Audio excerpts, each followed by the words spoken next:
네, 최악의 10월을 딛고 11월이 시작했습니다만 아직 시장은 여러 가지 희망보다는 대외적인 변수들에 좀 휘둘리는 듯한 그런 부담을 안고 있는 듯한 그런 모습입니다. 11월 시장은 그간의 침체를 딛고 과연 반등할 수 있을까? 이 점이 참 궁금한데요. 주요 증권사 6곳의 11월 전망을 들어봤습니다. 권미정 캐스터가 정리했는데요. 함께 들어보시죠. 네, 힘겨웠던 10월이 지나고 11월입니다. 새로운 달, 이제는 반등에 나설 수 있을까요? 6대 리서치 센터장에게 11월 증시 전망을 물어 정리했습니다. 이 시장 흐름을 바꿀 호재들과 눈여겨봐야 하는 악재들, 그리고 센터장들이 주목할 유망 섹터까지 살펴보시죠. 먼저 시장 추세를 바꿀 수 있는 호재입니다. 먼저 하나와 메디츠증권은 역시나 오는 밤 발표된 FOMC를 첫 번째 호재로 꼽았습니다. 이번 FOMC 시장 참여자 81%는 기준금리 동결을 예상하고 있는데요. 현대차 증권도 미 연준이 금리 동결 등의 방법으로 긴축을 완화할 거라며 호재로 꼽고 있습니다. 또 12일부터 진행되는 APEC, 미중 정상회담이 열릴 거란 기대가 커지고 있죠. 이 정상회담을 통해서 미중 관계 개선이 기대된다는 평가고요. 또 정상회담과 함께 중국이 발표 중인 다양한 경제부양 정책들, 앞으로 더 발표될 거란 기대도 있습니다. 메리츠증권 이경수 센터장은 21일에 발표된 엔비디아의 실적 발표가 증시에 긍정적 영향을 줄 거라 분석했습니다. 또 지난달 극적으로 타결된 미국의 임시 예산안 기한이 이번 달 17일까지라서 다시 한번 예산안을 타결해야 하는데요. 현대차 노근창 센터장은 이때 긴축적 예산안이 편성된다면 그 점도 우리 증시에 호재로 작용할 거라 분석했습니다. 대신증권과 하이투자증권, 싸다는 것은 언제나 주식의 가장 큰 호재라면서 현재 시장의 낮아진 가격을 매력으로 봤고요. 또 점진적으로나마 제조업이 회복되고 수출이 개선되기 시작한 것도 긍정적으로 봤습니다. 또 중국의 경기 회복과 부양 정책이 강화될 거란 기대, 그리고 증시 약세를 이끌었던 3고, 금리와 달러, 유가의 상승세의 끝이 보인다는 점도 긍정적으로 봤습니다. 미래에셋은 호재와 악재를 나누지 않고 이렇게 변수로 시장 포인트를 정리했는데요. 우선 중동 사태를 지켜보는 가운데 미국의 FOMC와 예산안이 잘 타결되는지 확인이 필요하고요. 또 10월의 고용지표, 미래에셋증권은 매크로상에서 가장 중요한 요소로 봤는데요. 9월에는 서프라이즈였지만 이번에는 반대로 조심스럽게 전망한다고 의견을 밝혔습니다. 반대로 시장 반등을 늦출 악재도 살펴보시죠. 하나증권 황승택 센터장, 고금리로 인한 미국 소비 경기 부진과 4분기 성장률 둔화 우려, 그리고 세계 곳곳에서 펼쳐지고 있는 지정학적 리스크를 악재로 꼽았고요.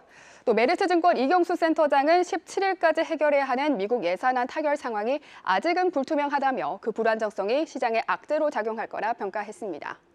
또 현대차증권 역시나 미국의 10년물 국채금리가 다시 5% 상승한다면 우려스러운 부분이라 평가를 했고요. 또 미국 빅테크 기업들의 실적 모멘텀이 약화되고 있다는 점도 시장의 악재로 작용할 거라 평가했습니다.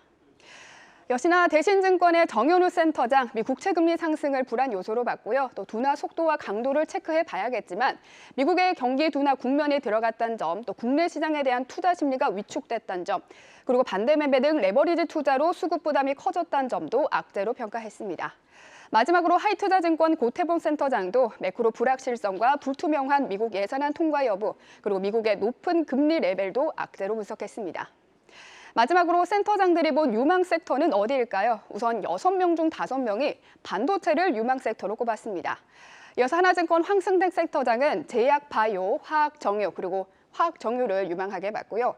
또 메리츠증권 이경수 센터장은 역시나 반도체를 주장한 가운데 중국의 리오프닝 관련주도 유망하다고 살펴봤습니다. 또 현대차증권 노근창 센터장은 IT 하드웨어, 에너지, 은행까지 유망하게 보고 있었습니다. 그다음 대신증권의 정현우 센터장 역시나 반도체와 함께 자동차와 기계를 주목해보자 말을 했고요.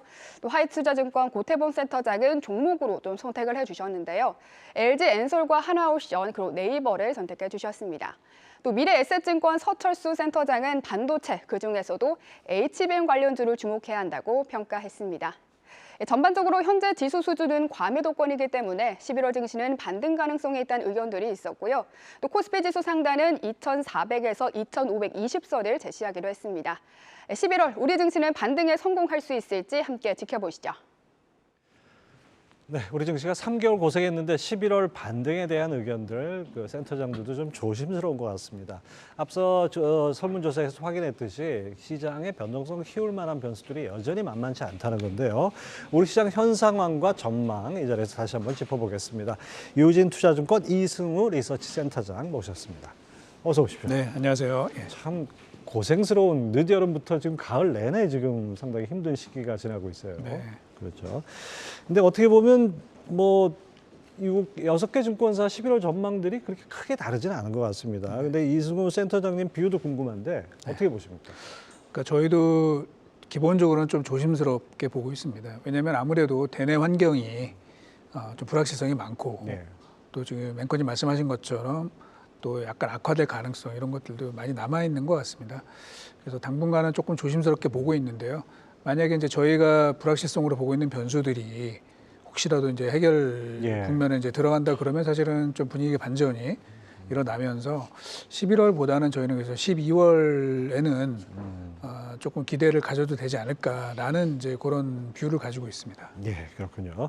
사실 근데 우리 시장에 뭐 악재도 악재지만은 수급이 완전히 꼬여버렸어요. 네. 특히 외국인 수급이 이제 문제인데 5달째 순매도를 하고 있다는 점. 그래서 11월엔 과연 매수세로 돌아설 것인가 이것도 관건인 것 같아요. 예, 굉장히 관심이 많으신 그런 분야인데요. 이게 올해 1월부터 5월까지는 외국인이 5달 연속 순매수를 했는데 그 이후에 지금 순매도를 계속하고 있거든요. 그럼 이유가 뭘까? 근본적인 이유가 뭘까? 이제 좀 생각을 해보면 이건 한국과 이제 미국의 기준금리 차이 예. 이게 어떻게 보면 좀 이 수급에는 상당히 부담이 되는 것 같습니다. 그러다 보니까 한국 시장의 이제 매력도가 좀 떨어지는 부분이 있고요. 그리고 또 한국의 여러 가지 경제 지표나 이런 상황들도 그렇게 유리한 국면은 아니라서 이게 당장 이제 외국인이 다시 순매수로 전환한다 이렇게 기대하기는 사실은 쉽지 않은 그런 국면으로 보고 있습니다. 11월 시장의 가장 큰 변수 뭐 당장 뭐 내일 새벽에 나올 FOMC 결과이기도 하겠지만 또 어떤 것들을 꼽을 수 있을까요? FOMC 물론 중요하죠. 근데 이제 지금 시장에서 다들 알고 계신 것처럼 이미 뭐 동결로 다 예상을 하고 있죠. 근데 이제 그거는 규칙적으로 나오는 거니까 사실은 어느 정도 반영이 되어 있는데 여전히 지정학적 리스크가 저희가 예상할 수가 없는 그런 변수들이 있는 것이죠. 이거는 뭐 시장에서 어떻게 할 수 있는 방법이 없지 않습니까? 그렇죠. 예, 지상전이 시작이 됐다고 하는데 이제 과연 정말 이란이 개입을 할 건지 주변으로 확대가 될 건지. 근데 만약에 확대가 안 되고 이게 뭐 적정선에서 휴전 협상이 시작이 된다 그러면 또 분위기는 또 바뀔 수 있거든요. 그래서 또 반대로 또 아주 이 상태로 장기화될 수도 있지 않습니까? 그렇습니다. 예. 그래서 그 불확실성이 남아 있다라는 거죠. 그리고 또 하나는 내년 초부터 해서 이제 각 주요국의 선거들이 계속 많이 있습니다. 그러면서 사실은 정치적으로도 뭐 국내외적으로 다 이렇게 혼란한 상황이 계속 되고 있고 또 지정학적 리스크가 커지다 보니까 또 지역이 중동이다 보니까 이제 결국은 또 인플레에 대한 우려들이 실제로 좀 높아지고 있고요. 미국의 장기 인플레 기대감이 오히려 높아지고 있는 것들 이런 것들도 부담으로 좀 남아 있는 상황입니다. 그래서 11월 반등을 하더라도 11월보다는 또 좀 12월 쪽에 조금 더 무게가 실리는 것 같습니다. 결국 시장이 안정이 돼야 투자 심리도 안정되고 호실적도 주가에 반영되고 뭐 이런 선순환이 될 텐데 그래도 업황이 좋아질 종목, 좀 시장의 분위기가 바뀔 때 업황이 좋아질 종목이 더 빨리 가지 않을까 싶어요. 시장 안정을 위한 선결 조건은 뭘까요? 뭐 지금 좀 전에 계속 얘기가 나왔던 것처럼 일단 중동의 이 전국 불안이 좀 해소가 돼야 될 것 같습니다. 그래서 뭐 어떻게 될지 모르지만 좀 확전이 안 되고 적정선에서 좀 마무리가 되는 게 좀 중요하지 않을까 생각을 합니다. 아니 근데 최근에 보면은 급락을 하고 다음날 반등을 하는데 이 빠진 폭보다 올라가는 폭이 훨씬 적어요. 그러다 보니까 저점이 계속 낮아지는데 이것이 전형적인 약세장 모습이죠. 약세 그렇죠. 예, 그렇습니다. 그래서 그 아까도 말씀드린 것처럼 불확실성들이 너무나 지금 많이 곳곳에 혼재해 있기 때문에 이게 해결이 된다 그래도 또 여전히 남아 있는 부분들이 많아서 누구 하나 사실은 지금 시장에 대해서 자신감을 갖고 이렇게 베팅하기는 쉽지 않은 국면으로 보고 있습니다. 네. 자, 긴급진단 유진투자증권 이승우 리서치 센터장님 모시고 11월 시장 전망 함께 해보고 있는데요. 자, 구체적인 투자 전략 짚어보기 앞서서 어제 발표된 삼성전자 실적부터 다시 한번 점검해 보겠습니다. 권미정 캐스터 전해 주시죠. 네, 삼성전자가 어제 3분기 확정 실적을 발표했습니다. 매출은 67조 4천억 원 가량이고요. 영업이익은 4조 4천억 가량입니다. 지난해 3분기보다 매출은 12% 그리고 영업이익은 77%나 좀 낮은 수치였습니다. 하지만 눈에 띄는 것 영업이익에서 올해 들어 처음으로 조단위 영업이익이 나온 점입니다. 좀 더 부문별로 살펴보면요. 스마트폰 부분에서 가장 많은 이익을 냈습니다. 3조 3천억을 냈고요. 또 하만, 자동차 전장 부분에서 자회사인데요. 이번에 전년비해서 한 45% 영업이익이 상승한 점도 눈에 띄는 부분입니다. 마지막으로 반도체 부분입니다. 3조 7,500억의 적자를 냈는데요. 이 적자기는 하지만 전분기 비해서 6천억가량 적자가 줄어든 점도 눈에 띄는 점입니다. 이어서 반도체 적자가 줄어든 것은 고부가가치 제품인 HBM 그리고 DDR5의 판매가 본격적으로 이루어졌기 때문인데요. 내년에는 HBM 생산 능력을 업계 최고 수준으로 끌어올릴 거란 목표를 발표했습니다. HBM3 생산량을 올해보다 2.5배가량 늘리기로 했고요. 또 그 다음 HBM3E를 내년에 본격적으로 양산을 하기로 했습니다. 또 메모리와 파운드리 투자를 적극적으로 확대를 하기로 했는데요. 올해에만 53조 7천억, 역대 최대 규모의 투자를 단행하는 삼성전자, 4분기에는 17조 규모의 투자를 대부분 반도체 몫으로 투자할 거란 발표를 했습니다. 네, 그리고 모바일 경험부는 지난 7월 공개한 갤럭시 Z 플립과 폴더블 폰 효과로 3분기 호실적을 보였습니다. 이 기세를 몰아서 내년에는 프리미엄 라인 스마트폰 판매량을 2자릿수대로 높일 거라고 발표를 했고요. 또 특이한 점은 내년에는 AI 스마트폰을 출시할 거라 발표를 한 건데요. 업계에선 이르면 내년 초 출시된 갤럭시 S24에 이 AI가 탑재될 수 있다는 이야기가 나옵니다. 조단위 영업이익을 회복한 삼성전자 실적 그리고 핵심 부서 컨퍼런스 콜 내용들 정리해드렸습니다. 네, 삼성전자 실적 들었는데요. 결국 우리 시장은 반도체 업황이 개선되고 수출이 회복돼야 이제 전체적인 시장 분위기도 개선될 것 같은데요. 이제 반도체 얘기 좀 자세히 해보려고 합니다. 사실 이승훈 센터장님 반도체 부문 베스트 애널리스트로 여러 차례 선정되셨고 또 최근에 책도 쓰셨더라고요. 아주 축하드립니다. 이 반도체 애널로서 어제 삼성전자 실적 발표 그리고 컨퍼런스 콜에서 나온 내용 어떤 부분에 주목을 하셨습니까? 시장에서 현재 제일 관심이 많은 거는 HBM 관련된 거죠. 이와 관련돼서 사실은 시장에 노이즈도 되게 많았고, 예. 제가 볼 때는 이제 오보도 상당히 많았고, 그걸로 인해서 이제 주가도 굉장히 크게 왔다 갔다 했는데요. 어제 삼성도 이제 그쪽에 방점을 찍고 진행을 했습니다. 그래서 질문도 HBM과 관련된 질문들이 좀 추가됐고, 삼성도 그거에 대해서 과거에 비해서는 훨씬 더 좀 구체적인 플랜을 좀 발표를 했던 것 같습니다. 그리고 그런 부분이 어제 오늘 이제 주가가 좀 올라가는 소폭이지만 좀 올라가는 그런 데 기여를 하지 않았나 좀 생각을 하고 있고요. 또 하나는 삼성은 이제 반도체 업황이 좋아질 것이다라는 뷰를 명확히 했습니다. 왜냐하면 그게 디맨드, 그러니까 수요가 아주 강하다기보다는 계속해서 이제 감산 기조를 좀 유지를 할 것이고, 그래서 재고를 계속 줄이는 데 주력을 할 것이다. 이제 그렇게 되면은 이제 결국은 저희가 볼 때도 최소한 내년도 상반기 또는 경우에 따라서 내년도 하반기까지 사이클상으로는 계속 좀 올라가는 이런 그림이 그려질 걸로 저희 전망을 하고 있습니다. 사실 삼성전자 하이닉스는 올 상반기부터 좀 미리 주가가 올랐지 않습니까? 네. 그리고 뭔가 이제 반도체 업황이 바닥을 찍고 하반기에는 개선될 것이다 이렇게 기대를 했는데 그 부분은 이미 주가에 반영되어 있는 것 같고 결국 수요가 살아나야 주가가 움직일 것 같은데 그게 언제쯤이나 될까요? 수요가 좋아지려면은 사실은 기본적으로는 세계 경제에 대한 좀 확신이 좀 들어야 되겠죠.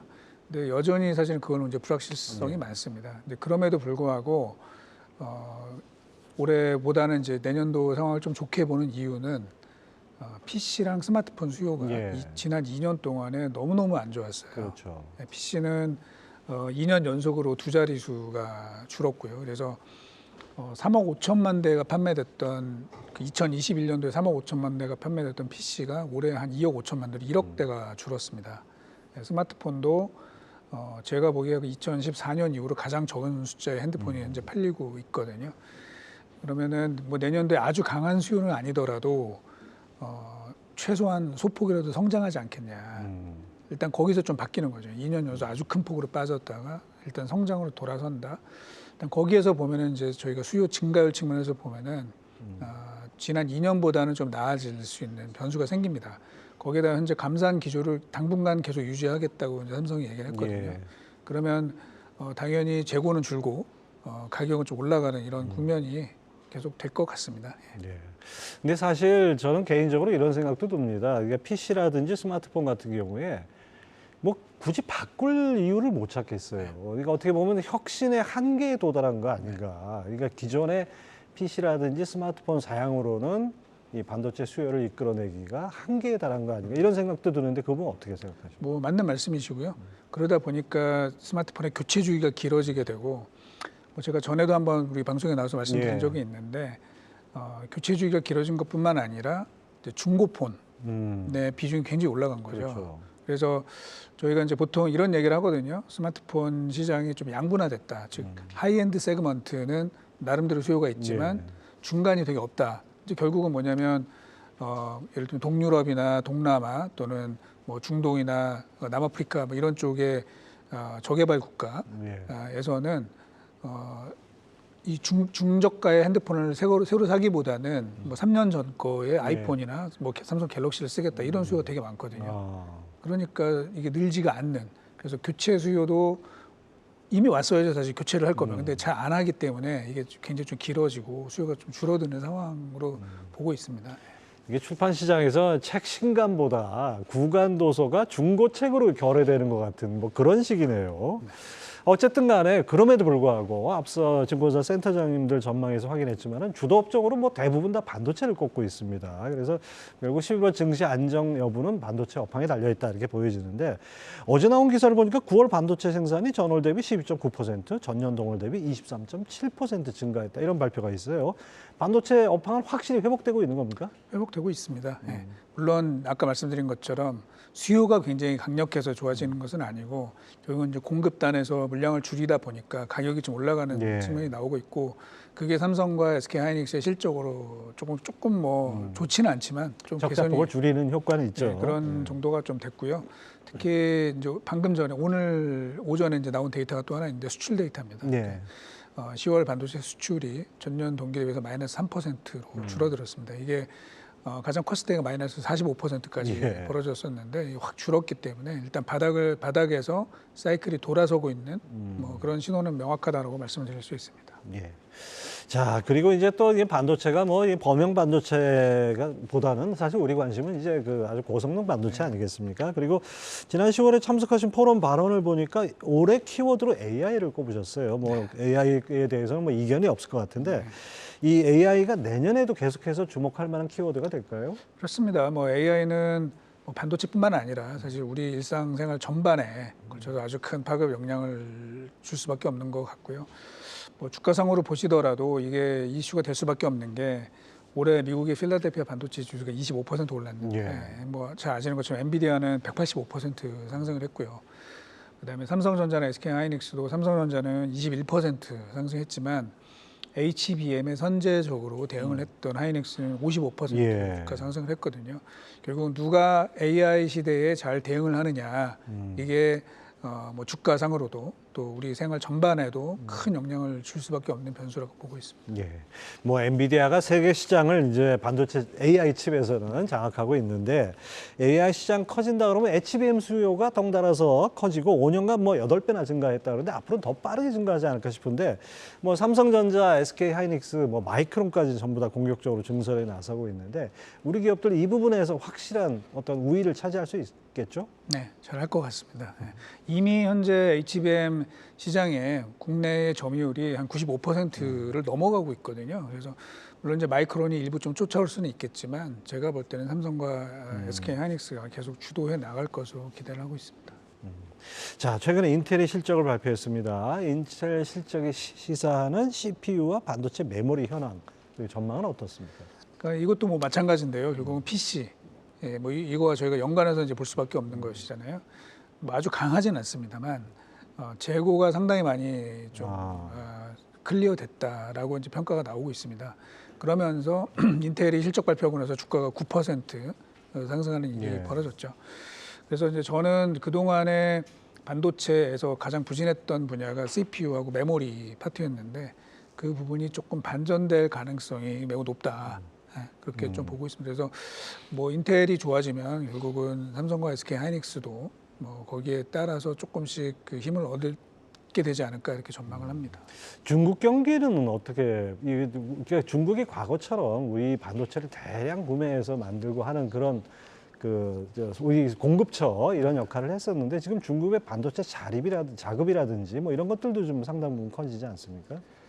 중국의 실제 물론 이제 중국이 열심히 잘 하고는 있는데 실제로 중국의 반도체 자립률이 2015년도에 이제 반도체 굴기를 공식화했을 때에 비해서 지금 많이 올라왔냐? 근데 예. 전혀 그렇지 않습니다. 여전히 되게 낮은 수준이고요. 여기에 뭐 잘 아시는 것처럼 이제 미국이 강력하게 태클을 걸고 있기 때문에 사실은 뭐 만만치 않은 상황이 계속 좀 될 것으로 보고 있습니다. 그리고 이제 우리가 이제 중국에 반도체 수출을 많이 하지만 예. 그거는 기본적으로 미국의 IT 기업들의 생산 기지가 중국에 있기 때문이거든요. 그렇죠. 그래서 중국이 그게 어떻게 잡힙니까? 우리 중국 내 공장에서 만든 것이 중국에서 팔릴 경우에 우리 수출은 아니지 않습니까? 그런 얘기가 아니고 예를 들면 애플의 아이폰 생산 예. 기지가 다 중국에 있다 보니까 그렇죠. 결국은 그쪽으로 우리 부품들이 들어갈 수밖에 없는 것이거든요. 그거를 다 중국이 우리 걸 산다고 생각하시면 안 되는 거고 사실은 애플이 사는 거죠. 애플이 사는 건데 지역적으로 이제 중국의 그 통계가 잡히게 되는 것이죠. 만약에 미국과 중국이 정말 서플라이 체인을 완전히 분리하는 그런 단계로 접어들게 된다. 그래서 애플의 공장이 인도나 베트남으로 이전한다. 그러면 당연히 이제 그쪽으로 우리나라 반도체 수출이 늘어날 가능성이 있다고 보시면 될 것 같습니다. 그렇죠. 베트남 수출이 대폭 늘어난 것들이 바로 그런 효과도 있었죠. 자, 지금 말씀대로라면 앞으로 1, 2년 동안 반도체 섹터 내에서 CPU와 메모리 반도체 쪽에서는 기대를 좀 해봐도 좋을 것 같은데 어제 현지 시간으로 어제 그 AMD의 실적도 나왔죠. 이거는 어떻게 보셨습니까? 뭐 AMD는 사실은 뭐 인텔보다 시가총액 좀 더 큰 회사고 여기는 엔비디아에 또 대응하는 뭐 AI 칩 이쪽 분야에서도 이제 발군의 실력을 나타내고 있는데, 그러니까 저는 이제 제가 메모리랑 CPU 이야기를 하는 거는 이제 지금까지 안 좋았거든요. 되게 안 좋았는데 가장 안 좋았던 근본 원인이 뭐냐? 물론 수요 안 좋은 것도 있지만 재고예요, 재고. 재고가 지금 클리어 됐기 때문에 이제 그쪽에서 점점 좋아질 가능성이 생기고 있다라는 거죠.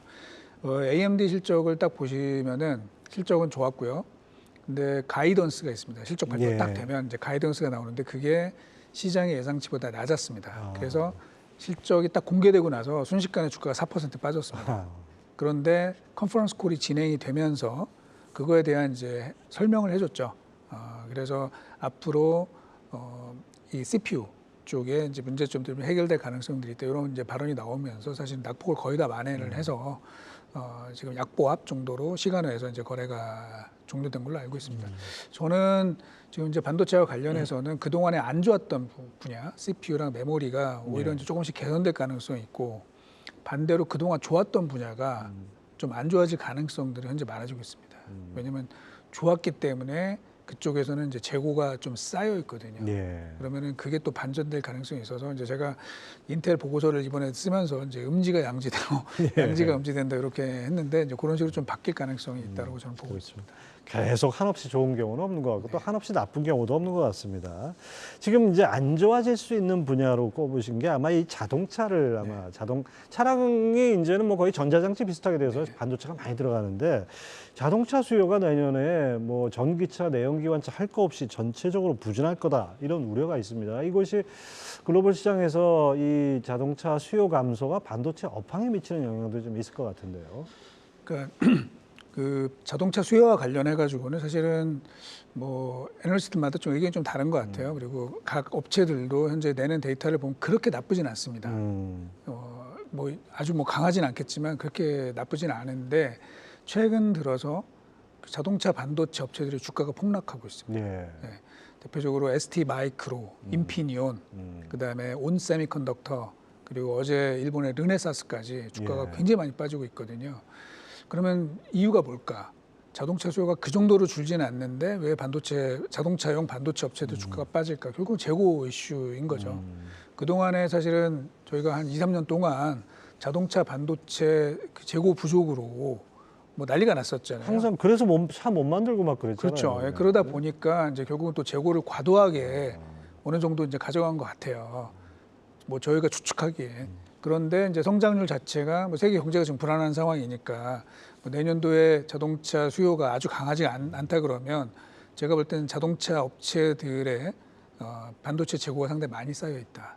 그러면서 주문이 좀 줄어들 수 있고요. 그럼 가격이 빠지겠죠. 이제 그러면서 자동차 그동안 좋았던 자동차 반도체 업체들의 향후 전망치가 좀 확실히 내려가고 있고요. 반대로 이제 그동안 좋지 않았던 메모리 하고 CPU 업체들의 오히려 이제 가이던스는 조금씩 더 시장 예상치를 상회하는 식으로 나타나고 있습니다. 그게 기저효과도 있고 이 수요 공급이란 게 마치 그 아코디언 이렇게 좀 접었다 폈다 하는 것처럼 뭐 그런 변화가 좀 보이는 것 같습니다. 자, 이달 열리죠. 미국 샌프란시스코에서 에이펙이 있는데 여기 미중 정상회담이 열릴 예정이다. 이렇게 얘기가 나옵니다. 어쨌든 간에 지금 뭐 두 개의 전쟁이 벌어지고 있는 상황에서 미국 입장에서 또 중국을 더 압박해가지고 더 싸움을 벌이기에는 좀 부담스러울 것 같은데 뭔가 화해 분위기가 나오지 않을까 이런 것들이 반도체 업황에도 좀 도움이 되지 않을까요? 뭐 그럴 분위기가 있다고 하죠. 지금 사실은 뭐 바이든 대통령도 그렇고 시진핑 주석도 그렇고 내부적으로 좀 이렇게 편치 않은 상황이잖아요. 정치적으로. 서로 아쉬운 것들이 있지 않습니까? 네, 그러다 보니까 이제 결국은 화해 분위기가 만들어지지 않겠냐. 이제 그래서 그 사전 작업으로 왕이랑 이제 블링컨의 그 회담이 있었고 이제 정지가 됐다, 사전 정지가 됐다 이렇게 좀 보고 있는데 이걸로 인해서 그러면 이제 반도체에서 미국과 중국이 과연 화해할 거냐? 뭐 그렇게까지는 저는 보지는 않는데요. 근데 다만 두 강대국이 결국은 좀 화해 분위기를 좀 만들어 간다면 시장의 투자 심리에는 상당히 긍정적으로 작용하지 않을까 그렇게 좀 보고 있고요. 그래서 이제 아까 제가 초반에 이제 말씀드린 것처럼 11월보다는 이제 12월로 가면서 조금 분위기가 나아지지 않을까라는 기대감을 갖고 있습니다. 미중 정상회담이 14일로 예정된 걸로 기억을 하는데 그러면 아무튼 이제 이 상반월보다는 11월 하반월로 갈수록 또 12월로 갈수록 조금 더 기대치가 높아질 것 같습니다. 자, 반도체 업황 개선된다. 반도체 기업들 전망 뭐 좋아진다. 이러다 보니까 소부장 수에도 상당히 좀 관심이 커지는데 소부장도 여러 분야가 있지 않습니까? 반도체 업황 개선으로 가장 먼저 이런 혜택을 받을 수 있는 분야가 어떤 쪽일까요? 뭐 사실은 이제 전반적으로 삼성전자나 SK하이닉스 주가가 올라가면 영향을 받는 거는 이제 고루 받긴 할 텐데요.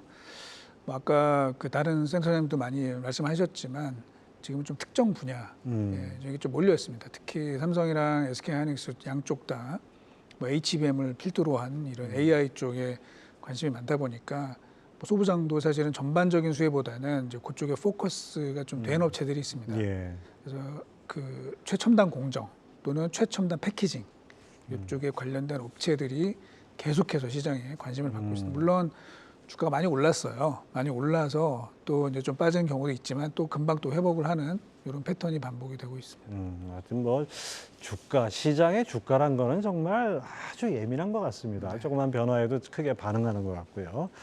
이 센터장님 책에 이런 구절이 좀 흥미롭던데요. 반도체 투자자가 루이비통 실적을 봐야 하는 이유 이런 챕터가 있어요. 루이비통 실적하고 반도체하고 무슨 관계가 있습니까? 굉장히 밀접한 관계가 있습니다.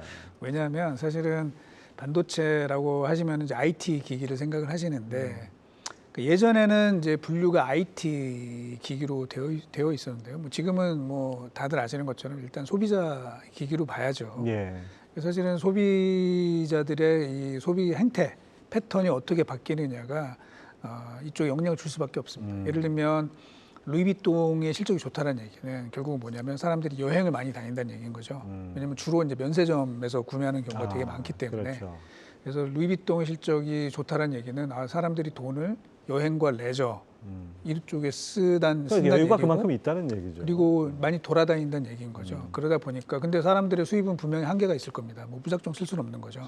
그럼 그쪽에 수요가 몰리게 되면 상대적으로 IT 내구재 수요는 좀 네거티브한 영향을 받을 수가 있는 거죠. 오히려 저 마이너스 요인이 되네요. 네, 그럴 수가 있습니다. 물론 이제 경기가 너무너무 좋아서 다들 소비가 증가할 경우에는 그렇지 않겠지만 한정이 돼 있다 그럴 때는 어디가 더 좋은지를 좀 봐야 되는데 저희가 뭐 팬데믹 끝나고 나서 뭐 다들 아시는 것처럼 여행의 수요가 폭발을 했잖아요. 그래서 이 루이비통의 매출 증가율이 연간 뭐 20%, 30%씩 이렇게 나온 적이 있거든요. 근데 최근 들어서 그 루이비통의 실적 증가율이 둔화되기 시작을 하고 있습니다. 둔화되고 있고 또 캐링이라는 이제 비슷한 회사가 있습니다. 이제 구찌 뭐 이런 예. 걸 만드는 회사인데 거기는 이제 마이너스로 바뀌기 시작을 했습니다. 결국은 뭐 여행 가서 돈 쓸 사람들도 이미 이제 한 텀은 이제 지나갔다는 얘기인 거죠. 그러면 그 구매 패턴이 또는 소비 패턴이 좀 다른 쪽으로 또 이동할 가능성 이런 것들도 저희가 좀 생각을 해서 투자 그 전략을 좀 세우시는 게 필요하지 않나 생각을 합니다. 이 소비하는 걸 보면 특히 이제 그 첨단 IT 기기 같은 거 보면 나오자마자 저거 안 사면 내가 직성이 안 풀려서 도저히 저거부터 사야겠다라는 초얼리 어댑터가 있고 그다음에 그런 사람들 보고 따라 사는 사람들이 있고 그다음에 검증되고 확인된 다음에 사겠다는 사람들이 있고 이런데 아무튼 그런 것들이 뭔가 좀 변화가 있는 것 같습니다. 자, 이제 11월 어쨌든 간에 오늘 시장 반등은 있고 뭐 뭔가 좀 기대는 하지만은 좀 여전히 조심스러운 그런 장인데 투자 전략은 어떻게 세워야 될까요?